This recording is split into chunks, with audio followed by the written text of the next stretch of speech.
Everyone wants to study and research in Europe, but there are very few who actually know about a program that will completely fund them, whether it is with respect to your stipend, accommodation, travel, everything. And today's video would be about that. You know what is my favorite pastime?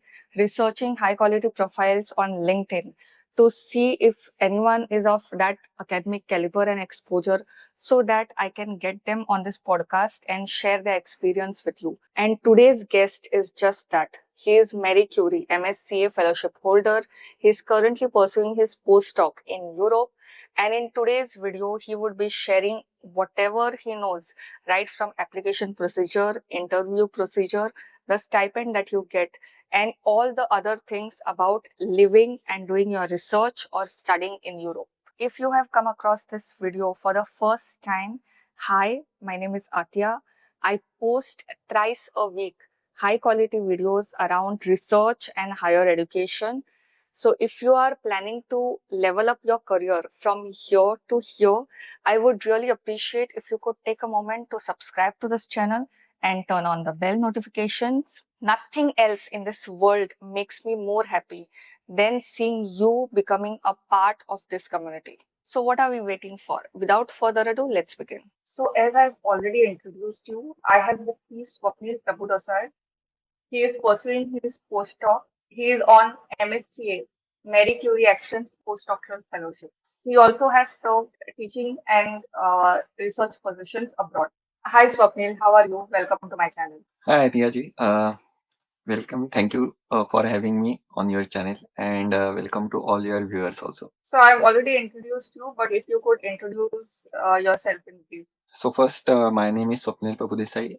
Uh, Currently, I'm working as a guest scientist and MSCA postdoctoral fellow at Technical University of Munich, which is here in Germany. The co-fund project of this MSCA fellowship is that it is the genus fellowship. So my research background is basically from the neutron scattering data analysis and the molecular dynamic simulation. So here I have joined as a genus fellow, that is the global neutron scientist, which is a part of the MSCA fellow only. Okay, so basically it is more focused for the neutron scattering applications and the neutron scattering science. I have been teaching at the NMIMS University, Mumbai for last 10 years as an assistant professor in the physics department, and currently I'm also working there also, but I have taken a sabbatical for 2 years and I have joined here as a postdoctoral fellow for this genus fellowship.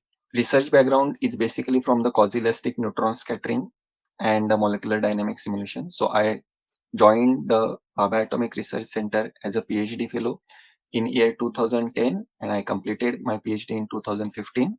Then I joined as assistant professor in NMIMS University few months back in January 2026.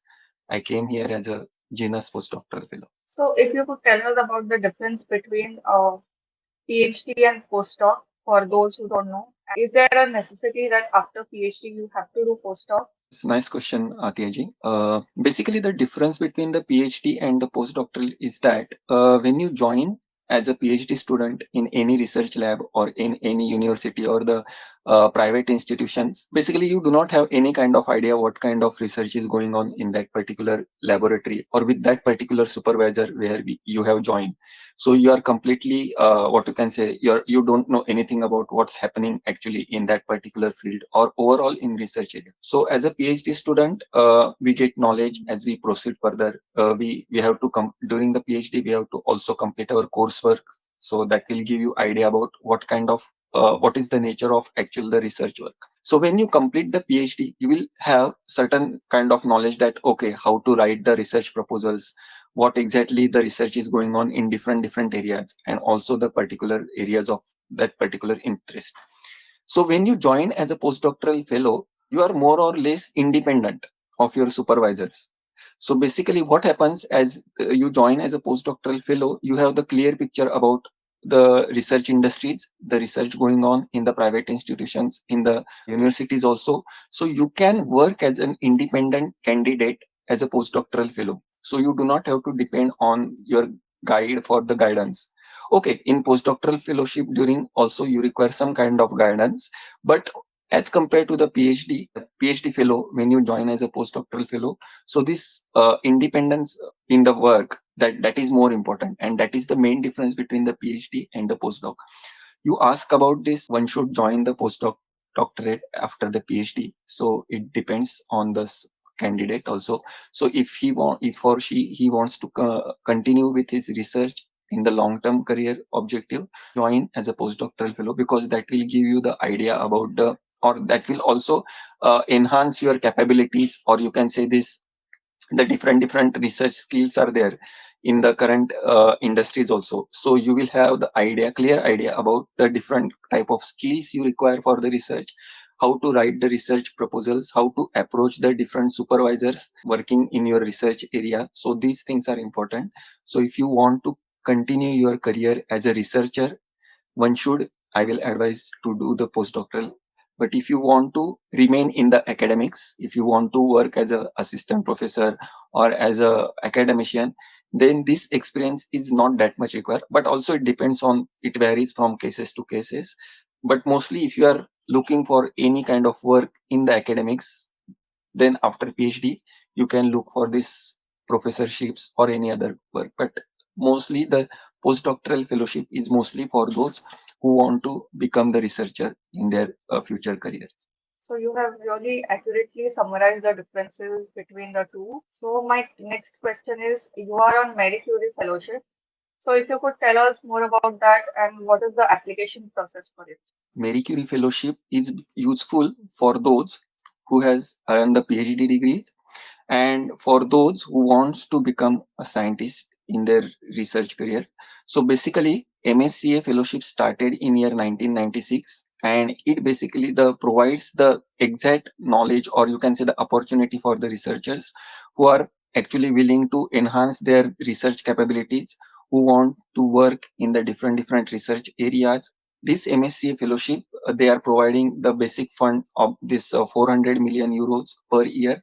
So every year the new call will start in the spring, you can say, and it will last till the September, mid September, you can say.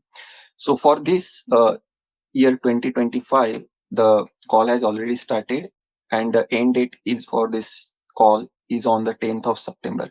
So those who are working towards obtaining this fellowship for this year, they should remember this deadline, that on the 10th of September this call will end, and you can no longer submit the application after the 10th of September. So you have to be very careful about your research objectives. Deadline also, that you have to submit your application before the 10th of September. So every year the new fresh call for the MSCA will start in the spring, continue till the mid of the September. And this MSCA fellowship is basically providing the funding for the interdisciplinary research also. That this is the multi-diverse fellowship, so you can have the various research departments like the material science, chemistry, biology, AI, and all these things are covered in this fellowship. So basically it is a 2-year program, and it also varies from the institution to institution. Somewhere 3 years also for this fellowship, but mostly it is for the 2 years. And again, there are two categories for this MSCA fellowship. One category is purely for the European, where the people are working in the European institutions. And the another one is the global MSCA fellowship, where the all over the world, the candidates will come in the European institutions, and for 1 or 2 years they will work outside the European countries. It is known as this outside research work. And again, in their final year, they will come back to the host European institution. So two categories are there for this MSc fellowship, the European category and the global research category, where in the first category, all your entire research work will be done in the European host institutions, while in the second category, that is the global research category, you will be doing most of your work in the institutions or in the private universities which are outside the European Union, and the final year of your research will be conducted in the institution, your host institution from the European countries. Whenever we approach any fellowship, we need an offer letter, right? from the host institute. How do you actually get offer letter? Did you cold email them or did you approach directly? What was your process? Atyaji, offer letter is the next process. The first process is that you have to select your supervisor first, and the list of the supervisor is well listed there on the MSCA fellowship link. I will also share with you the link. You can share it with your users. MSCA fellowship link, there are institutions are there. So you have to select the particular host institution first, and then after selecting the host institution, you have to contact the potential supervisor. Now the potential supervisor means you have to first choose your research area, the area which perfectly matches your research work. So you have to select the research area, and after selecting your research area, you have to contact the supervisor there who is working in that particular institution. You discuss what you can do with him, what are your research objectives, what are the requirements for that institutions or as a postdoctoral fellowship. So you discuss all these things with your supervisor, and you decide the research project first, what exactly you want to do. Then you have to write the research proposal. So after doing all these things, after finalizing the research proposal, that supervisor will send that research proposal to that particular host institution. And when it is accepted by this host institution, the research supervisor or that particular host institution will give you the acceptance letter. Now, along with these acceptance letters, we also require main application form of this MSCA fellowship. Again, that application form is listed on this MSCA fellowship website. Okay, I will share the link with you that for that application form. So, along with this application form and this acceptance letter, this institution will forward this to the MSCA fellowship host institution, and then a committee will be formed. Those committee members will assess all such applications. You have to make sure that all these documents reach with the institution within the given time frame. Then you have to again make sure that your host institution as well as your supervisor agree with whatever you have written in the application form, because ultimately they will be providing you the funding for this particular research project. And then the main part of this MSCA fellowship is that you have to do the secondments during your postdoctoral fellowship time period. So these secondments are nothing but these are basically used for to gain the experience as an academician or as in the non-academic institutions. The secondment will last for maximum 3 months. So within these 3 months, you have to do the secondments in the academic institutions as well as the non-academic institutions like the private industries and this research laboratories. So this 3 months time period is there for your secondments. Committee will be formed, and they will select the 15 projects from the shortlisted one, and these 15 projects will be allocated to the different institutions. These host institutions will host these postdoctoral fellow, 15 postdoctoral fellow, and in this way the funding will be distributed. So every year the 45 candidates will be selected for the MSA fellowship. That means every year 3 calls will be generated for this fellowship, and in each call the 15 candidate will be selected. Do you need a research proposal for this? So you have to submit your research proposal, and format for this research proposal is well given on the MSCA fellowship website link. I will share both these links, the application form and what is the entire process for this MSCA fellowship with you. Okay, you can share this with your viewers. But Okay. every year, the main thing is that first thing is you have to select the host institution. After selecting this host institution, you have to contact the particular research supervisor there in that particular institution. So once this is done, you have to decide the research work or the research project, what you are exactly doing, what kind of instruments you require, and what is your timeline. That suppose if you have the 2 years allocated for you for this particular project, so in the first 3 months what you are going to do, in the next 3 months what you are going to do. So this complete timeline you have to give well before the application is submitted. You have to also decide your secondments. So secondments is for the academic and non-academic research experience.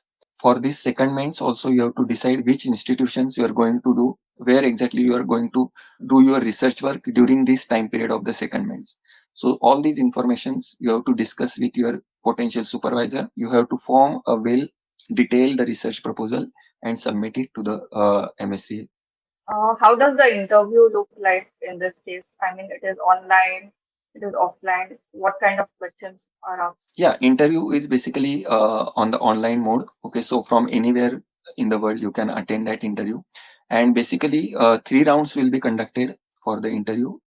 First one, in the first round, ask you the your basic background, what kind of research you were doing during your PhD, your publications in the scientific journals, your research background, your research experience, what kind of research work you want to do in this fellowship. So all these basic information they will conduct in the first round. One after the first round, they will assign certain amount of marks. So let's say in that scale of 10 marks, you have to score minimum 5 marks, more than the 5, in order to qualify in the first round of the interview. So if you qualify, if you get more than 5 marks out of 10 in the first round, you will be again eligible for the second round of the interview. So in the second round, research committee will be formed from the different research backgrounds, and they will test your knowledge about that particular research area.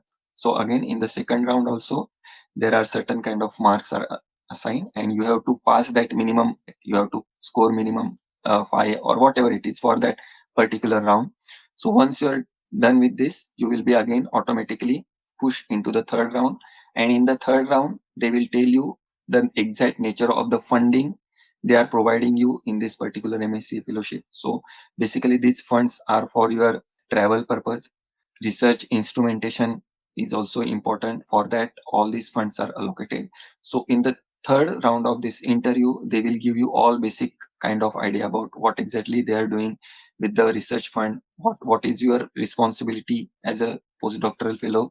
So all these things, and finally after all these three rounds, they will finally conduct the survey, and they will publish the total marks in the three rounds. So if your total marks, let's say out of 10, if you cross over the 5.5 or 6, then you will be selected for that particular call. So in this way, the three calls will be conducted by the MSc committee in each year, and for each call, the 15 candidates will be selected. So that sounds quite a rigorous selection procedure.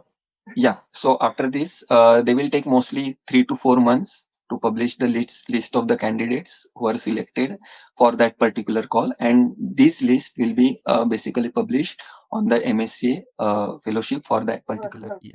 What is the nature of stipend? Do you get it monthly or do you get a lump sum amount yearly? And what are the different headings under which the funding you get? We get basically the monthly stipend.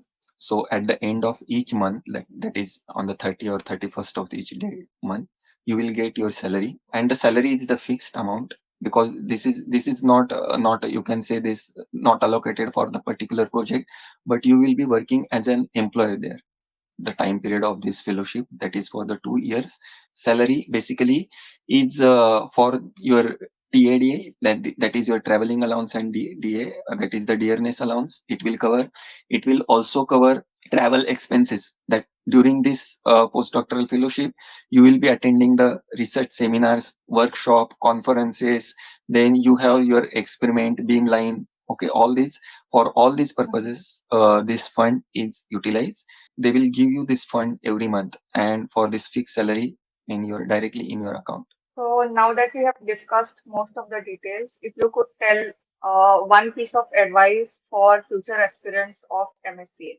The one important thing is that I wanted to tell you that those who are aspiring to join as a MSc postdoctoral fellow, they should have the clear idea about what they want to do in their future, because this fellowship will also allow them to become an independent researcher and to work as an independent scientist in their long term. One must have the clear ideas about what are their research interests and what they are willing to do in the future.